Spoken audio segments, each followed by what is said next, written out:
You got to come in frame for that. I'm coming. I was just waiting for the lady to sit down. Blame it on me. I mean, you can blame it on whoever you want. Good evening, ladies and gentlemen. Welcome to the show. Welcome to Car Stereo Talk. I am Dean. He is Fernando. This is our special guest. 2 weeks in a row now, Mary Lou. Hi, guys. How you doing? Excellent. Yeah? Yeah. Are you? I am today.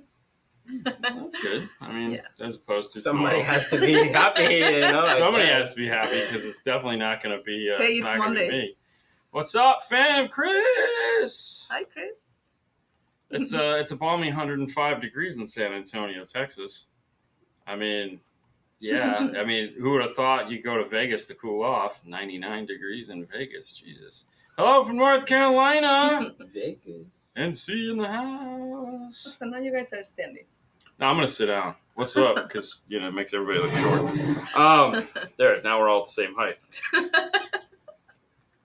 There you go. So today we got a couple cool things we're going to be doing for you. Of course, we're doing the Facebook 12-volt clean wire club image of the week, which we'll get to in a second.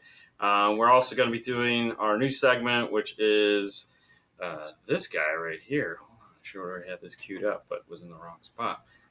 Really? Okay, this one right here. So in a little bit, we'll be doing DSP quick tips. And the quick tip today is actually coming to us via Mary Lou. So she asked me a question last week. Fernando didn't get a chance to ask. He totally skipped over her question in the Saturday shows. I'm sorry. So I know, we're twins. He just ignores me. Yeah, he did. He totally ignored her. What do we got? Oh, 91 out here, warm for us. LA kicking it, big school style. That's home for you, right? Mm-hmm. I know. Pretty close to home. Can anyone tell me if the brand American Base is any good? So funny story. American Base owned by a guy named Bob Ahuja, which is his brother is Paul Ahuja, which is the owner of 5-Star, our boss. Kind of ironic, right? So the owner of American Base, they're brothers. They started the company together. As far as whether they're good or not, it has nothing to do with that. I honestly don't know. We don't use any of the product. Brothers, go figure. So some people love it. I've heard good. It's like anything else. I've heard, it's the most amazing thing. And, I wouldn't touch it with a 10-foot pole. I don't know. It looks impressive. Loud. Looks impressive. They make some neat looking woofers. Did you work with that? I never. Probably in the 2002. It was loud. It was good back then. I haven't touched it anymore after that. There you go. I mean, whatever works. Yeah, there you go. Mary It was Lou. loud though. It was loud. If you want loud, it's loud. Wow, 81. That's like a cold front. Wow. It's Oregon? Yeah. Perfect weather today. Yeah, I know. That's like a cold front coming through. Yeah, I'll take it. Oh, and then we're just throwing it back out there. Rockford versus Kicker. What's your choice? Rockford. Always Rockford. Oh, there you go. I really don't have a preference. They both make and don't make things that I like. So That's true. if you ask a specific question, if one has something better than the other, then yeah. But as far as listen, I have a phrase. It's just Phrase a choice. phrase number one. What is phrase number one? PF. No. Which one? If you're not on my team. Oh. If you're not on my team, you suck. So it's how the world works. I personally Thank God I'm in his team. I don't think this way. It's just one of those things where it's like it feels like if everything we do, if sports, phones, watches, clothes, shoes, we won't even get into politics, fast food, slow food, everything. If you're not on my team, you suck. We always have to draw these lines between things, and I'm not a fan of that. Yeah. I feel like we can like more than one thing. I feel like there's a world in which Rockford and Kicker can coexist in our minds. Well, you can like them, but which one do you prefer? Listen, it doesn't matter. If one makes the product I want, it's a tool. I'm going to buy it. There you go. Okay. Have you ever heard the old image dynamic horns in the car? Yeah, actually. Yes, Brian. I used to have a pair. Alfredo was telling you. Yeah, I used to own a pair of the horns. So in that particular vehicle, it was a Dodge Ram. I had two of the mini horns with the 6-inch mid bass and the 12-inch woofer powered off of two Alpine T505s. And if the next question is, did I like it? I hated it. hated it with a passion. To me, it just sounded like crap. So you either love horns or you don't love horns. And those horns back then, for me, I hated them. It's just the horn sound. It's irritating. Before we get too deep into that, whatever, Apple man. Hey, for sure, Apple guy. What's Good up evening, from Trinidad. What's happening? All right, hold on. Don't do anything. Let's head over to the Facebook 12-volt Clean Wire Club, which is this guy right here. Who do we have this week? We have Jason. We have Jason. And we all know we know Jason personally. We know Jason. We spent a couple days with him out in Mobile Solutions. He's out in Vegas with Mike. So what we got here is a really nice ARC system with some Focal speakers. Looks good, nice and clean. Yeah. If you go check it out, there's a bunch of pictures from this build. It was a really nice build. It was in the back of an SUV. That's Was it BMW? I don't remember. Either way, it's an SUV. Let's just leave it like that. Lamborghini. Was it? Was No. it the Urus? This This was was the Urus with the cool.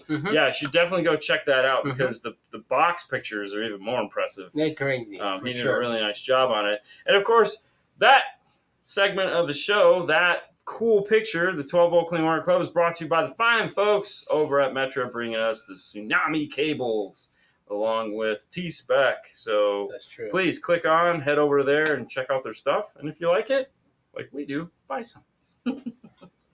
Oh, they sell Jarritos too? Yes. Yes, they do. One. Buy some. Oh my gosh, look who it is, the Canadian himself. Canadian Oh, Marty! look at that. Marty Adams, check. It's Adams and then check. Check. Did What's you add going on? something to the jarrito after I gave it to you? No, you gave me sugar. It's Oh, true okay. sugar, man. Yeah. That's You shouldn't have given me sugar. All right, hold on. DM810 audio control or Alpine PXC 0850. What is more good? What is The more? DM810 is a better processor than the PXE 0850S. They're two totally different animals. If I have to choose between those, and I am just using straight DSP. That's important because the 850 has the 25 watts by 8 built into it. That in certain applications is very important. And that's what I'm about to say because it's amplified Yeah, it's an power amplifier. amplifier. Yeah. Whereas if you're just doing straight DSP, the 810 definitely better DSP. And if they will release the updated software soon, hopefully, it's even a better DSP. Hang on. Wait. Oh, wait. Oh, Mr. Bennett. Hello, 'Cause Chris. Muse Way in the house. That's the 'Cause way. Music is the way. That's right. Yeah. So, so I've been looking at all their ads that they're doing with Joseph Norton, and it's funny. He's just because he's really hamming it up in the pictures. Well, I mean, he's like, Yeah. He's having a he's having a lot of fun. great, So, great ads. Yeah. I think it's cool how they're leaning into him like that. And they're I mean, letting that's him- good. Yeah, I mean, you have to. I mean, let him be the guy. He's I mean, a fun guy. well, yeah, but I mean, let him be the guy. I mean, Chris was the front man for a really long time in his previous job, and he did a great job at it. But sometimes you need to be the back end. Right. You need Let to. someone else shine. Just pass the torch. You need There to. you go. Pass the torch. Yeah, you need to pass the torch. Yep. And Be a mentor. he's a good. It'll be great for him to help, Joseph along. Right. And let him turn out to be the next. And we got to get Teamwork. Joseph on the show. So I mean, Teamwork. we really need to. Yeah. Because Yeah. he's That'll be fun. he's a nice. It's a good team. It's a good It team. is a great game. Yeah. So Yeah, for sure. and I'm happy for him. No, this is whatever this is. She brought it to me because she knows I like the pineapple one. I did not pick it though. What's that? You didn't pick it? No. Oh, he told you. No. I got it, but I didn't pick it. I didn't put anything on it. It's straight from the store. Well, No alcohol or nothing. You picked it up. Picked as in when you put alcohol on it. No, that's Spike. Oh, spike. There you go. I Did did you not spike? spike it. I thought that Spike, that was when you throw the football. All right, so Well, that's an interesting question right there. Let me click on that one. quick on. How many do you want? still how's have, like, the 98. What was the Fang of Truth? Fang of Truth is the keeper of time. That's Yes, right. So Yes. he keeps us on point. How's the IRTS sale going? The sale is going really well. And for those of you that don't know what we're talking about, let me move this over into this category, and we'll turn this out. Right now, we're doing a Christmas in July, so you can pick up the awesome IRTA 2-channel electrical RTA. Using the coupon code XMIS, you can get $25 off. We're going to run that through the end of the week, so I think it'll end Sunday. We'll go into August with it just to give everyone a nice 2-week time frame. You can find that at dnftooldrawer.com. It's actually been doing really well, Fang. We were pretty excited because it is the middle of the year. It's admittedly, July is probably not the best time to have a sale with going back to school and all that crap that's going on next year. But I don't know why they always do that Christmas in July crap. I think plus there's vacation now. So, but I mean, it's like when do you do a sale in the middle of the year? Because it's like, do you do it in June, the 1st of June, so you can? But everyone's like, I feel like June, July, and August are like some of the 3 worst months to have a sale. Yeah. But you also look at it like, yes, buy 2 get $50 off. You buy 2 and you get $50 I should off. have both you two on the show at the same time. That would be funny. Oh. I love my RTA2 investment. Thank you. Thank you, Danny. DTS. Danny knows. So, it's like, so if you do it in October, it's too close to Christmas. What's up? So you almost have to do it in like April. So maybe next year we'll do it in April. Oh, Ada's in the house. What's up? No sales hi, ever. Ada. I mean, for No business, sales no. But for the IRTA too, yes. Because we never got around to doing so we were supposed to do a sale back in like January when we hit 200,000, but we never got around to it because then we were busy for like the first 3 months of the year. We're still busy, so. By the time, huh? Black Friday. No, I'm not a Black Friday. December. I mean, we did do a Black Friday sale. We did $22.22 October. off. Everyone yelled at me for that. American Express, a small business day in October. I don't know. Why can't I be a White Monday? Let's make it, just for us. How about as Christy said, I love helping others, and Joseph is great. That's the long and short of it. Joseph is a great guy. He's a great guy. Him and his puppy. Yep. I love him. Yep. So. All right. Are we gonna put any sponsor for? I hate sales. Actually, I was getting ready to do that. Well, yeah, but you popped up the IRTA2 question. All right, guys, welcome to the segment DSP Quick Tips. That's right. This segment brought to you by the fine folks in Moscone. We're going to take a look at the Moscone software. That is the DSP software. As soon as I can get my computer to boot up here, it's going to take an unnaturally long amount of time. So give me 1 second here because it's typical Windows fashion. Oh my God, I shut it off again. Yeah. Yeah, just like I thought you were trying to turn it on. I'm trying to turn it on. There we go. Don't touch nothing. Well, let's do this one for now. All right, so here we go. No. Yeah. Hello, Mary Lou. Okay. Hi, guys. All right, here we go. So what we have up on software right now is the new Gladen software. So if you have the Moscone 830, if you have the new 6 to 10, if you have the brand new Moscone 8 to 12 Aerospace DSP, along with a couple others, this is the software you get your hands on. And what Mary Lou asked me a question last week was, hey, could you explain to me what global equalization is? And I was like, and then she posed the question, is it this? And I said, no. And she goes, okay, I'll ask you the question on the show.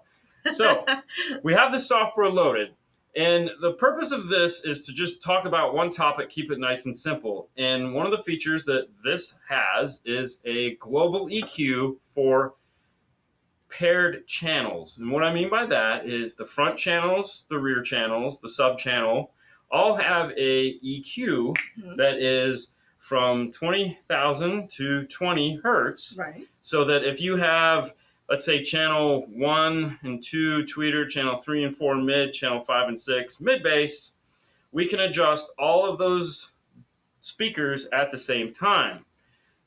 That is not to say that you can't do it individually.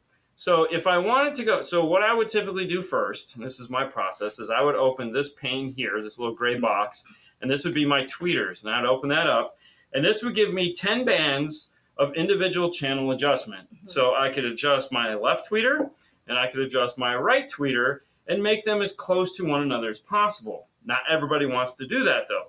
Some people are like, doesn't matter, I'm just going to turn it on, and I'm going to adjust that. So for that, we click on this EQ, and this is the global front EQ. Okay. So this covers the full bandwidth from left to right. Now we have a couple options. I can still do global equalization for left, or global equalization for right, or global equalization for left and right. So I can adjust all the front at once, or I can make them left or right. And how I do that is over here it has lock all and unlock all. Mm-hmm. Now, let's start with unlock all. And let's say I'm going to adjust my right channel in a global positioning. So I'm going to make just a few little moves here. And I'm going to pull down because we always just pull down. Okay, we'll pull that one to the floor because that's 1,000 hertz. Nobody likes 1,000 hertz. We'll get rid of 315. We're going to give it a bump at 125. And then we'll get rid of 500 a little bit. And then because I want my ears to fall off the side of my head, I'm going to raise 6,300 and 8,000. Okay, so that's my driver's side. I'm going to come over here. My passenger side is going to be a little different. I just really want to make these two, all right, so I didn't have to do a lot on that side of the car.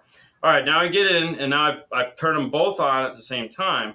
Now I click lock all, and I can come in and go, oh, 2,000 hertz sucks. And I can start adjusting it down, and as you'll see, it's adjusting both the top and bottom. Right. So I'm globally adjusting the whole front. And then I can pick any other band over here. So summing them together, or connecting them together, let's not say summing, connecting them together is not affecting, I don't have to, because most DSPs will be like, oh, you want to bring left and right together, you have to pick left or right to mirror to that side. Right. So they both have to match. With this particular software, they do not. And some of the higher end softwares is not the only processor that does that.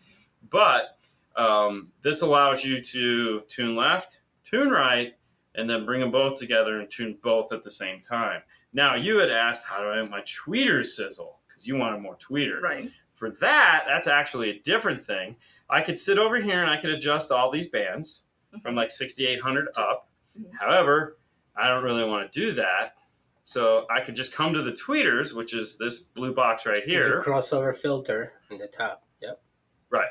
And so then I'll come to this, and I will select a high shelf, and I will set my frequency at 6,300, select enter, and now I will grab this gain.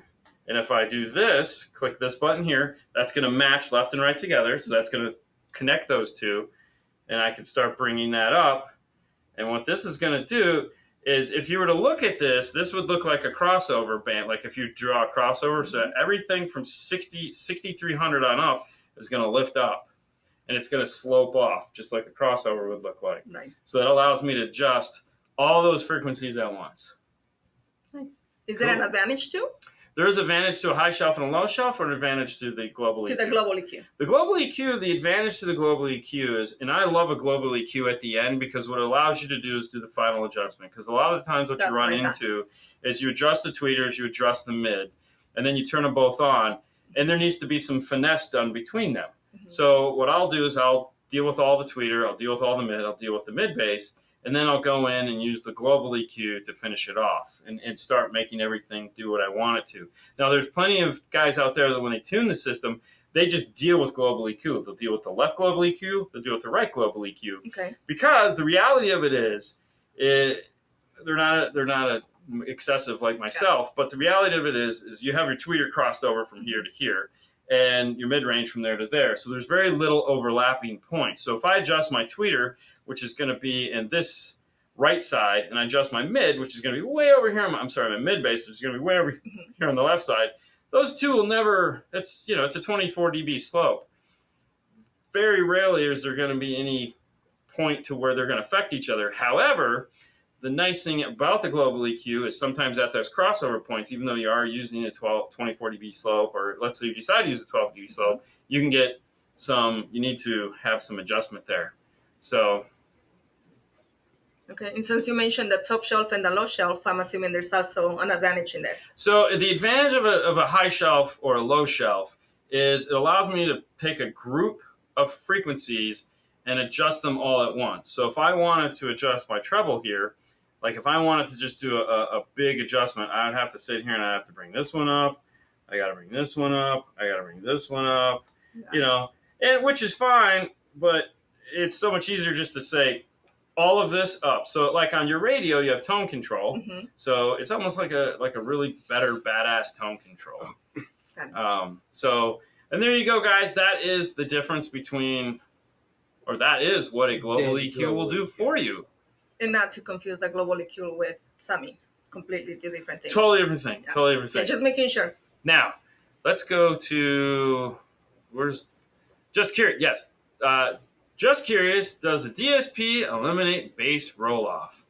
So, Saturday we did a topic called Dynamic EQ. And Dynamic EQ is what you need for bass roll-off, because bass roll-off is, as you turn up volume, the bass rolls off. And this is a direct result of dynamic EQ, commonly called loudness. So as you turn the volume up, it rolls off the bass and treble. And the reason why it does that, because at lower volumes, it makes the sound more impactful, gives us more brighter tweeters, gives us deeper mid-range, because our ears at low volume have a hard time hearing those frequencies, where mid-range is super easy. So basically what it makes it sound like is a real crappy set of headphones. When you have loudness, then you're good. So as you're turning up and that bass is rolling off, it's not really lowing off. It's just the mid-range is now catching up, so to speak. But audibly, it sounds the same. But our ears hear it, because now we've put these giant subwoofers in the car. So if you have a DSP, like this software here, so let me go back to this real quick. So in this pane right here, where it's talking about dynamic EQ in, this allows you to build that feature back in. So if you want to build in a way to fix bass roll-off, you can do it inside of this area right here. Audio Control makes a feature called AccuBass, and AccuBass is designed to also fix bass roll-off. And if you're curious about that, stay tuned this week. Later this week, we're going to have a video coming out where we're going to talk to you about the difference between the LC2i with AccuBass, or any device with AccuBass, really not specific to that, and an epicenter, because people always confuse the two and they want to know what the difference is. And that topic that you're talking about is something we address visually in the video. So I'm pretty excited to get that one out, just because I know a lot of people are going to be like, ooh, I didn't realize that. But that segment is brought to you by the fine folks at MosconiAmerica.com. So if you're interested in maybe picking up one of those new 8 to 12 aerospaces, or a 6 to 10, or an 830, because you're cool like that. It's right there next to Mary Lou's head. That's the 830. No, it's literally right above your head. No, that's the 810 is right there. There you go, right there. That's the 810 right there. Anyways, head over there, or just check it out. Just go check it out, All right, now that we talk about DSPs. Fernando is an epicenter. You're AccuBass. I know. It's okay. I have a Sony ES 8-channel amp on order. Nice to run. My Millihertz Pro 3-way active, and I'll be adding a DSR1. Shop wants to use a crossover on amp. I think we should turn them off and use the DSR1. Dennis, you're correct. Definitely want to use the ones on the DSR1. They're way more accurate. Here's the thing, and this is one of those. Hold on. The only problem with drinking this is it almost makes your mouth dry. It's really weird. Okay, so here's the deal. Sugar. Keep drinking, bro. Well, that's what you do. Amplifiers have great crossovers on them. The Sony ES definitely has amazing crossovers on them. If you have a crossover calibrator, the CC1, well, that's like your best friend when it comes to using amplifier crossovers, because the reality of it is that silk screen number on the side isn't exactly on point. Gain pots are different, every one of them, because they can't be the same. So when we dial that number in, it could be 80 hertz. It could also be 70 hertz. It could be 60 hertz. It could be 87 hertz. We really don't know. We don't know. And if we're trying to set up a bandpass crossover, well, that could become very important, because we could be like, this one is 85. Well, this one is 92, even though we think it's 80 and whatnot. And God only knows if from left to right, they could totally be off. Now, we're to assume that they've used the best ones possible. They may have, but really the only way to be sure is to use something like a CC1 that allows you to dial in the exact number that you want on each channel. It's time consuming and utterly pointless. The other thing too is if you're doing a three-way set, you're probably going to want the 24 dB per octave crossover that's built into the DSR1 then into the Sony amplifier. So not knocking them, I really like those amplifiers. They're pretty cool because they have a 6-channel, they have an 8-channel, they have a 5-channel. They're really nice and awesome power. I have a set of them. At some point, we're going to put them in Sue's car. But no, I would go against that and try to use the DSR1. Use the DSR1 because sure. you just type in the number and it's done. And it's exact. Yeah. So SPL Mel is in the house. Whoa! No, it's not SPL Mel. It's MM Mel. 3M. 3M Mel. What's up? MM Mel. Checking it in. Triple M. Triple M. There you go. Triple M. It's got more rings. Triple M SPL. Yeah, there you go. What's up, everyone? All right. That's Yeah. All right. So Bobby. let's see. We have another one. Sony 3-way components or Morel Maximo components. What would you pick running off a Kenwood 9015 and a Camry? Well, I can tell you we've done the Morel Maximos with the 901.5 and in a Camry. All right, so the reality is here, the hardest part about the Sony is that tweeter. You have to modify the tweeter drastically because you have to get it outside of the flange that they put it in that it's glued into, whereas the Morel is just going to... They're both big tweeters. Don't get me wrong. They're both big tweeters. And it is going to be, it's not going to like snap into place. But, yeah, I'm going Morel. I mean, but there again, it's just me. I'm a fanboy. It's okay. It's okay. It's Morel for life. I'm Morel for life. What would you go with? I will second that one. Yeah, okay. I was going to say. On that choice, yeah, Morel. Okay. Now, if you have the time and all that stuff, and want to modify those tweeters, yeah. All right, so this is a great question, Weber fan. And I'm going to ask Mary Lou. Mary Lou, can you split an RCA forever and never lose voltage? No. Really? You will lose the voltage. Will if you split them. No? No? So, funny you should say that. Okay. We were asked that question, and I have for years often thought the same thing, that if you put a Y jack in there, it's going to go 2 volt, 2 volt. Mm-hmm. Now, let's put that off over here in the corner for a minute. Okay. Now let's look at everything else and let's apply some. Let's turn on our common sense filter for a second, Okay. and let's look at an extension cord. Plug an extension cord into the wall. Mm-hmm. Extension cord in the wall uses AC current, right? Right. So when we plug in the first thing, it gets 110 volts AC, right? Right. We plug in the second thing. Mm-hmm. What does it get? 110 volts AC, right? Uh-huh. We plug in the third thing. It's not getting 50. Okay. Still getting 110, right? Mm-hmm. Fourth thing, still getting 110. Right. Okay. Now, the amperage draw could go up and exceed the limitations of the barrier strip that we've connected it to. Right. But in a perfect world, it's all low voltage stuff because it's for the purpose of this. So we got 6 things plugged into one outlet, right? Mm-hmm. And they're both all getting 110. Okay. And it's AC current, right? Mm-hmm. Sound is what? AC current. AC current. Right. Okay. So that would lead us to believe that if I have an RCA right here and I plug in 6 Y jacks, what am I going to have on each one of them? Whatever the voltage is coming in. Mm-hmm. So if I have 5 volts coming in, this one's going to get 5 volts, that one's going to get 5 volts, that one's going to get 5 volts, that's going to get 5. And if you test it with a meter, which we did, it's true. You do. Now, is there going to be some signal loss? Just like in a power strip? Be. Yeah, because I mean, you're adding all these connection points. But not enough to make a difference? Is that what you're saying? I mean, no. Okay. Now, everyone talks about line driver. Like, I'm going to hook up 27 amplifiers. I want a line driver. That's cleaning up the signal, really, at the end of the day. But, and there again. Well, and what here you go. And Mel chimes in. Line driver for the win to stabilize the voltage. Uh-huh. And that's what you want. You need something, just like when you buy, like, I have a giant line conditioner at home Mm-hmm. for my home stereo. Right. That's all it does. It just conditions the line. Did we film it? Did we get a video? Because, really? No, we didn't. Because we were There's like, no video? because we were hoping it was wrong, and then we're Yeah. like, I don't even need this because Well, that's what I was thinking, especially when I have an extension to charge my iPhone, it's the same thing. It takes longer to charge it than if I go straight to just one without extension, just the lightning cable. So why will it not be the same thing with the RCA? It's DC. Okay, so that's the difference. The Yeah, DC versus the AC. DC. Gotcha. Yeah, Okay. DC.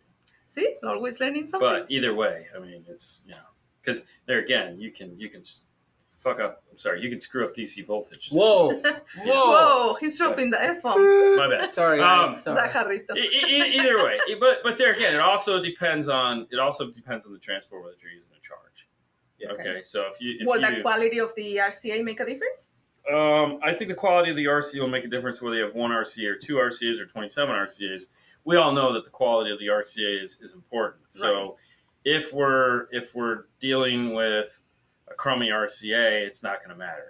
You're just the RCA is always going to be. But we're working with a perfect world. Right. Yeah, and then the other thing, like with the little charger, is the amperage. It's just you only have if you only have 2 amps of output and you have 2 devices drawing 2 amps of output. So are you giving my secrets away? What? That's how Fernando. He has never called me Mari before. Hi, I'm Fernandez. Yeah, that's a short one. Okay. All right. Give me the next one. All right, here you go. All right. Read it to me. Excuse me. How to get most bang for the buck? What's a good starter setup? Factory radio, Stays through. Stay through, yeah.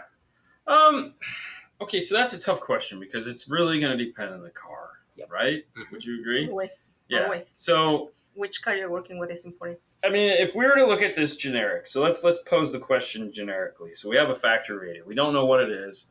What are we going to do? So what is if we're to assume there's no Amp Pro because we don't know, it's not a Chrysler, it's not a Ford. So it's not a premium audio system. So we just have to assume, hey, it's a car. How do we integrate into that? And we're going to do a whole system. What is your go-to piece? So we're assuming high level, low level, right? Right. So what high level to low level adapter you want to use? Now it will be an Amp Pro for sure. Yeah, but we don't have an Amp Pro. Okay. For this. It all depends on the system. LC7 maybe. So I'm going kicker key. Okay. Well, yeah, that's your preference. Because I want to DEQ the signal. If I'm not going full on badass DSP, right, then I need something that I can flatten the signal with. So now I could do an audio control DMA10, and if it has the new beta software on it, then I can get rid of all pass filters and I can do some trickery in there and get it to where I want. But if I don't know what I'm doing, then I'm just going to throw a kicker key in there on the front 2 channels and let it do its magic and fix everything for me. So then I have a good left and a good right to go off to build my system. Now from there's plenty of equipment out there that is reasonably priced and performance-wise very nice. But there's no keylocks right now, isn't it? They're not available? Are they in back ordered or something? What, the keylock? The amplifier. You can still get a key lock. Oh, okay. Yeah, you can still get key locks. But either way, who knows when he's going to do it, so it really doesn't matter. From there, if I want to go DSP and I'm trying to be affordable, I might check out Museway. Museway has some very reasonably priced DSP stuff. If I just want to go regular amplifiers, Kenwood makes some really nice amplifiers. Sony has some really nice amplifiers. There's a lot of stuff out there that is. I think everything depends on the car. Like we can talk and talk and talk. We can go in circles. Kind of system, but No, the car is very important. Yeah.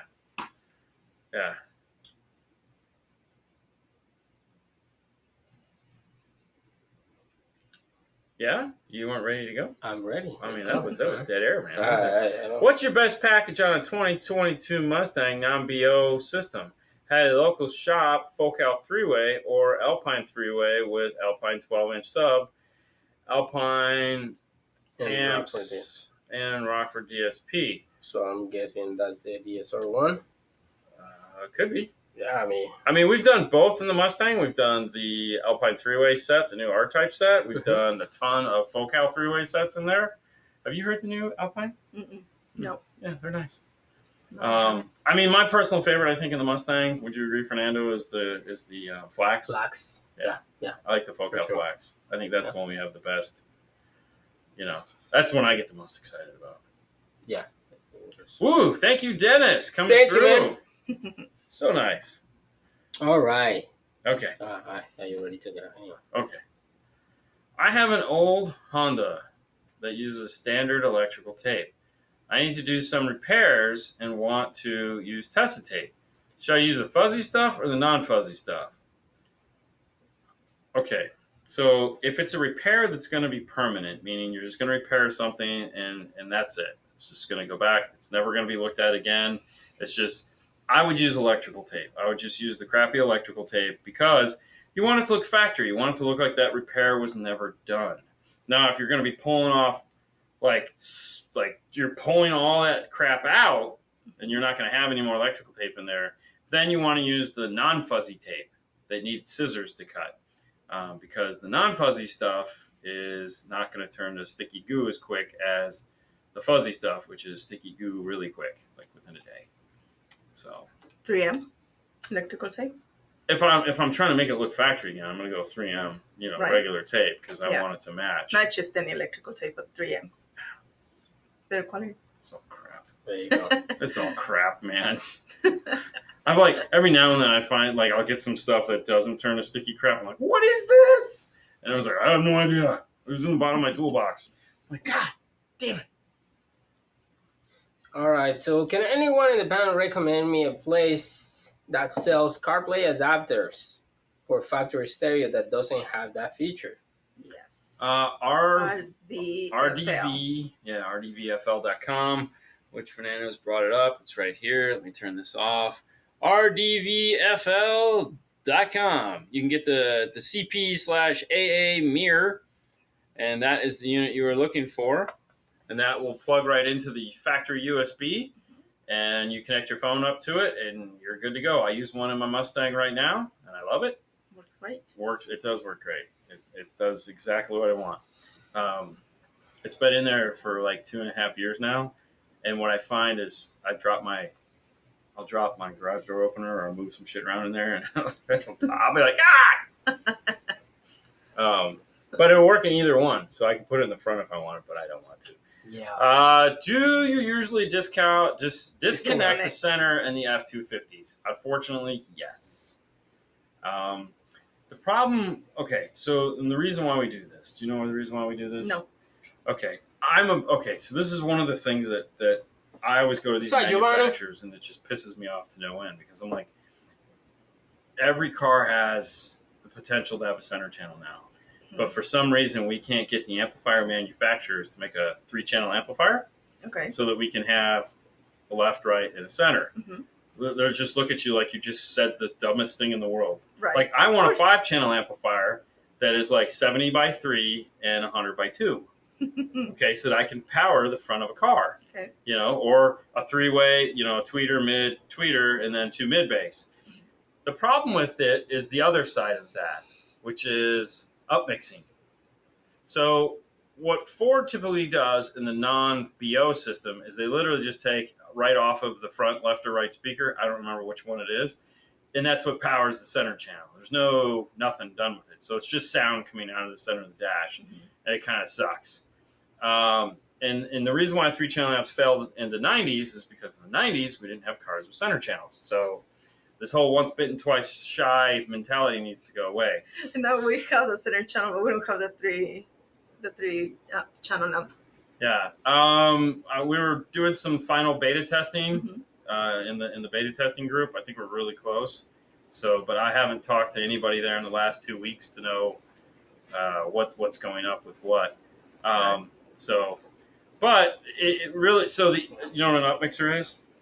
So that's Andy's thing that he always talks about, the upmixing. Yeah. So the upmixing, because here's the other problem. Car audio is left and right only. Okay, so we don't have, like when you watch a movie, it's in like 5.1, 7.1, 9.1, DTS. There's so much encoding, and it's like there's channels there, and it's like, wow, this is so cool.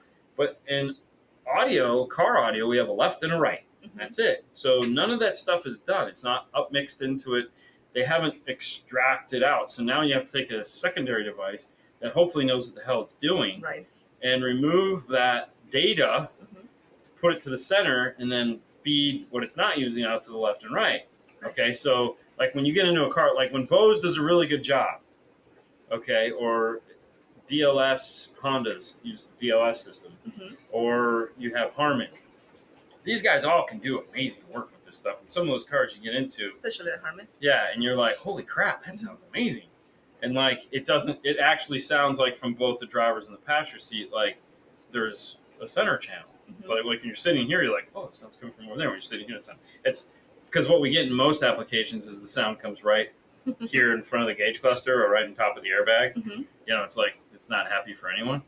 What's up? John Mill, there's traffic jams right there. So it was 120 for the Lamborghini. So Dean is thinking of buying 120. it. So Jeff and I were talking about going halfsies. Yeah. Smith, holding Jeff hands. Smith and I, we'll go halfsies. He'll drive it for like maybe 1 month. I'll drive for the other half of the month. Yeah, I mean, yeah. I think it works. You want in on it? We'll go 3-way. Sure, why not? That sounded so bad. Why not? We'll split the cost 3 individual ways. I'm easily convinced. Yeah. Oh, yeah. I mean, come on. Who doesn't want to drive around in a Gallardo, right? Right. That would be so nice. There you go. Yeah. All right. So anyways, so back to the original question. Yes, we disconnect the center channel. I was going to say, but also on that specific, on the 250, is it because there's no other sounds coming out of the center channel?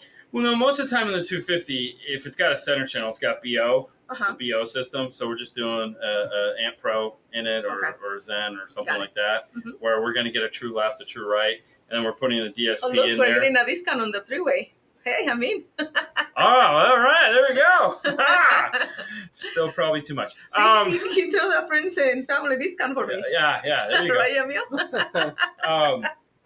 No, so we just leave it off because we're going to time a line. We're going to do a 1-seat tune, which that makes sense. That's the other thing too, man. Like right now, there's some. It's like, have you noticed some of the shade that some of these guys are throwing on like doing the 1-seat tune? Like all of a sudden, everyone's like, "Oh, we should be doing a 2-seat tune." All right, I got an idea. Why don't you make the processor so we could do that? Like you guys are people make a freaking up mixer that doesn't suck, okay? Before you come all high and mighty about that. Are you trying to pitch in, Anna? Good deal for the Lambo. Dude, it is a great deal. Right? Let's go. I mean, I feel you should. You should guys want it. Dude, I got that. I still got a third mouth to feed. Can I use the center channel to just fill in a 400 hertz null, maybe bridge left to right to use it? There again, it's. Listen, I'm not saying you can't. Why not? Give it a go. The reality is give it a go. But there is no easy way. Like everyone always says, I could do left plus right. I could do left minus right. I could do like left with an all pass. There's a million different things you could do. But the reality of it is it's not that easy. Because if it was, everyone would have one built into their DSP. And guess what? Almost none of them do. No, it's not that simple. Like Ada says right there. Yeah, exactly. It's not like that. There is and this is one of the things I'm 100% with Andy on. It's like, dude, seriously. Oh, I mean, like if it was that easy, every single manufacturer would have that. It'd be like you'd have it built into the radio right now. Here's the magic center channel button. It's left minus right. Here you go. But just push that red button right there. There you go.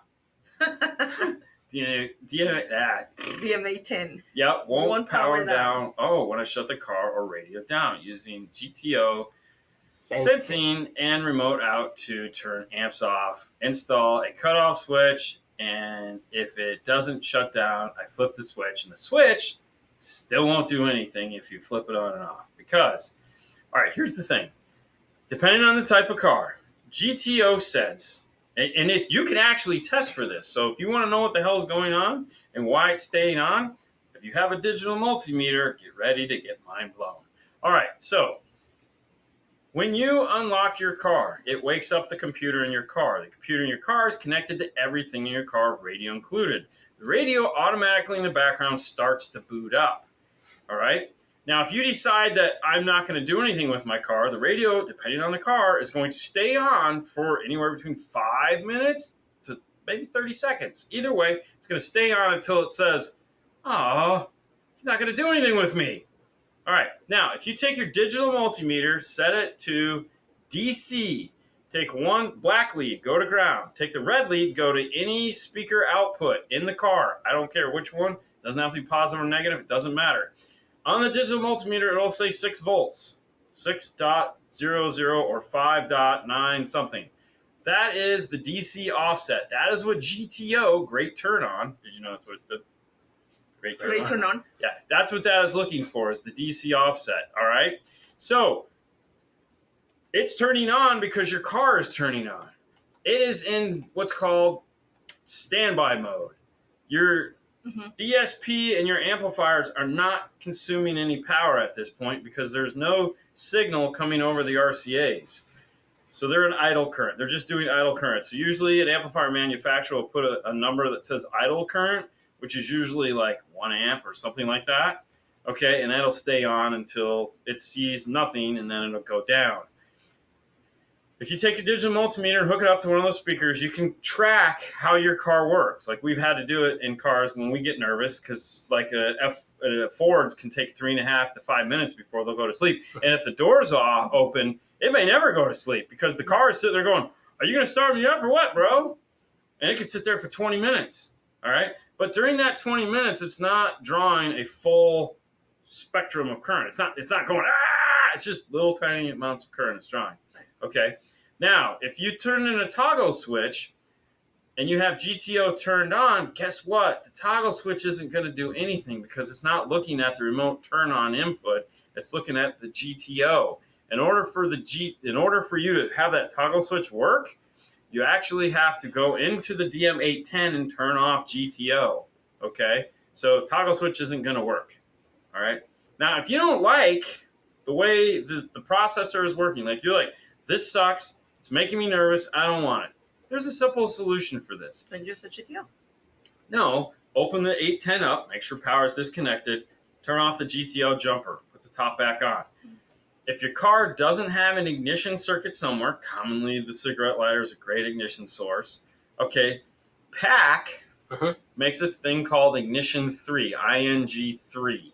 An ING3 is a voltage sensor, kind of like what we used to use for remote start, which they probably still use. And it hooks up real simply. It just connects to any 12-volt power and ground. And what it does is it senses when the car starts through the voltage change. So normally a car will sit at like 12, 13 volts, and then when it starts, it jumps up to between 13.5, 14 volts. And it'll create a turn on. All right? And it'll stay. And that is now the only disadvantage to it is you can't like turn the key on without the engine running. But who does that anymore? So as soon as you start up the car, it'll create 12 volts. It'll turn the system on. As soon as you turn the car off, it'll wait 10 seconds. It'll give you 10 seconds, and then it'll shut the equipment off. That's really nice because it gives you time to, and plus, if you have a stop-start vehicle, you can change it between 10 seconds and 1.5 minutes, I think, so that if the engine is shutting off at a stoplight, it's not going to, lose power. Then it'll just keep going. So maybe check out ING3. It'll make life so much easier. All right. Yay! Christian, look at that. Oh, see? There, he heard me talking about it today. Yeah, that's true. Yeah. It wasn't bad, Christian. He was talking really bad about you, bro. Yeah. And in Spanish. I was talking in Spanish. Blah, blah, blah, blah. That's exactly what he said. Exactly what I said. It is exactly that. All right, I got another one. Someone had a question about Right the there. DSP software for audio control. I've owned a Pioneer 5700 for the last 5 years. I still can't figure out how to power off the head unit. There isn't any source power off. So when you go to the AV portion right there, I don't know if I can. There you go. Zoom it. If you go to the AV portion, you click in there, and all the way into the bottom is going to be power off button. That's it. It does have to be up to date, though. It has to be up to date. Yes. Right here. Yeah, AV. Yeah. Right there. I mean, I don't think they're going to see the. Yeah, I don't It doesn't show? No, I don't think you don't see the mouse in the show. Okay. But yeah, it's in the menu too. It's in the drop down menu. So when you do your source selects, power off should be on the bottom. However, there was a year when that didn't have that. But I thought it was a software update. I could be wrong. It was? I don't know. Also, I get ready to upgrade. What Pioneer decks do you recommend? What have built-in DSP? So, believe it or not, Pioneer has not updated their DSP in their decks ever. So, the bass, treble, mid, the 13-band EQ, all that stuff that you have in that radio are same thing. They haven't changed a thing. Oh, that's cool. At all. In 5 years, they haven't changed nothing. So just get the nicest one you can afford. It'll all work the same. Who's using real power wire gauge? Old Rockford, Monster, Stinger, HPM, or current new concept? I gotta be honest with you, I have no idea. That is so far in the I don't care realm. I will tell you this, though. Hi-Fi Vega did a whole study on zero gauge. Where he published it, the whole thing. He bought a foot of 20 or 30 different zero gauge. Wow. And counted strands, did all this nonsense. Look at commitment. Oh yeah, it was it's, anything for YouTube. So maybe check over on Hi-Fi Vega, because if they did a good job on the zero gauge, my guess is they did good on everything else. So check over on the Hi-Fi Vega YouTube channel and check out his zero gauge wire comparison. I think he even has a whole PDF that you can look at. I could be wrong, but yeah. You're probably wrong. I'm probably wrong. All right, right there. Something Spanish to you too, Christian. What? Oh yeah, what are you talking about, man? Exactly. He's the funnest one to pick on. Yeah. I love it. I have to meet him. Dude, between him and Arturo. Yeah. I don't know which one I have more fun with. They are just I want them around me all the time. Interesting enough, I haven't met either one of them. Really? I want them both around me all the time because dude, when they're around, oh my god, it's so much fun. It is so much fun. Yeah. Is it taboo to use different brand amps for mids and highs in an active system, or does it not matter? Who's vibrating? Sorry. It's on the table. Yeah. Is it taboo? No. It's just because everyone is oh my god. Fernando, just so you know. If things don't match, it's totally terrible. So let me ask you this, Marilu. This is a great question. This is brands. If you got different brands on amplifiers, does it just go in the trash? I mean, you can be honest. I don't care. I try to find the best product. I don't care what brand it is. Right. And use that one. I don't care if it's one brand or another one. I don't have to keep everything uniform. So let me ask you this. Let's say you go and you buy a DSP amplifier by a popular brand name, and they don't have a 2,500 watt sub amp. Mm-hmm. So, but the 2,500 watt sub amps don't make the really awesome DSP amp. So what do you do? Is that okay? To where we have awesome DSP amp, awesome sub amp, but the names are totally different. Okay. I'm gonna get the best that I can have on my car. So let's say you go out and you buy a really nice 4-channel AB class amplifier for your mid and tweet, and then you get a nice class D amplifier for your mid bass. Different brand, altogether. Is that going to be a problem? And different speakers. Nope. No, speakers got to match. No. But what I'm saying from the amplifiers, sometimes because these manufacturers they also sell. Oh yeah. Whoa, you're going down the wrong road there. That wasn't the question. Let's go. The question is, should the brands match? A lot of times when it comes down to it, it's just purely cosmetic and just purely anal retentive personality choices. Because it's some people I'll have guys come in and I want to do a full Alpine system because Alpine is the only company, and I'll be Kendall and Sony will also do that. And they'll be like, wait, what? Right. You're like, all right, well, I want something where the curtains match the drapes all the way through. And you're like, okay, so we're going to rule out all the European stuff that is awesome because they don't make a radio. Yeah. Yes. We're going to rule out Kicker and Rockford and JL, all the awesome American stuff, because they don't make a radio. And you're like, yeah. Okay, cool. So we're going Japanese it is. In my 2019 Honda Accord, I disabled ANC by disconnecting it. Can I connect the unused ANC power cord to something else, like the converter? Why? Huh? No. Just leave it alone. No, because the thing of it is without knowing how much amperage draw that ANC had, if you hook something up to it that is not, like, you have no way of knowing the amperage consumption. If it's only a half amp circuit or a 2 amp circuit, you hook a 10 amp load up to it, it's drawing 10 amps, and you could break something that might not have a fuse on it somewhere they can get to. You could blow something out on the body control module, and for what? What would basically account to kind of like laziness?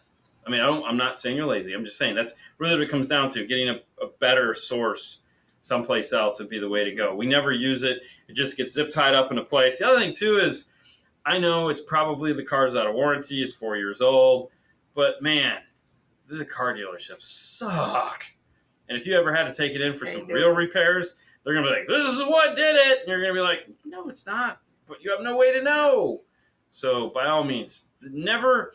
Like, even when we pull out a factory amplifier, we don't even use that wire for anything. Sometimes you can, but we still don't because, there again, we don't know. And we've had a bad experience. Look, Fang actually got it. What happened? There, up there. Must have no. He heard something about the lighting. Oh. Go higher up. No, it was right here. Yeah, I did. That's what I did. I Yeah. said, yeah, I'm done. All right, sorry about that, guys. So the building got struck by lightning and took everything out. Internet. I don't have internet. What the heck? No, you got to X that out, cross that out, go back to here. Go back in. Yeah. So go out and then go back in. I don't remember where we were going with any of that, but that was awesome. Thank you guys so much. That was the lighting in felt like a Ron Burgundy moment. Totally. Trying to, Totally. Anyway. According to the question earlier about the PowerWire new concept is true zero gauge. According to him, I have no idea. According to everyone. Yeah.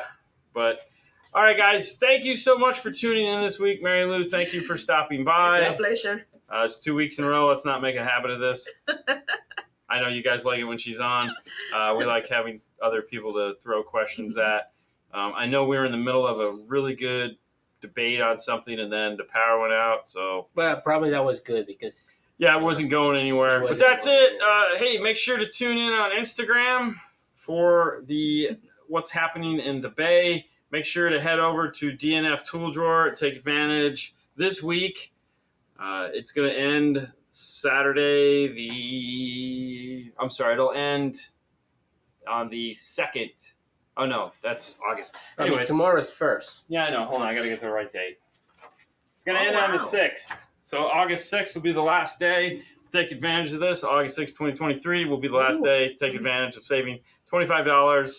So make sure you guys take advantage of that. I keep saying take advantage. Take advantage of this moment to hug the ones you love because your building didn't get struck by lightning. And don't forget, guys, just take advantage of that. Yes. Of that sound? Yes.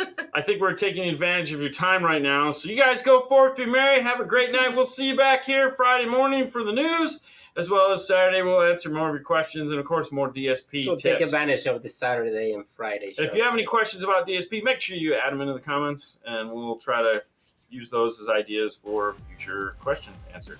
Bye, guys. See ya. Bye. Have a great night.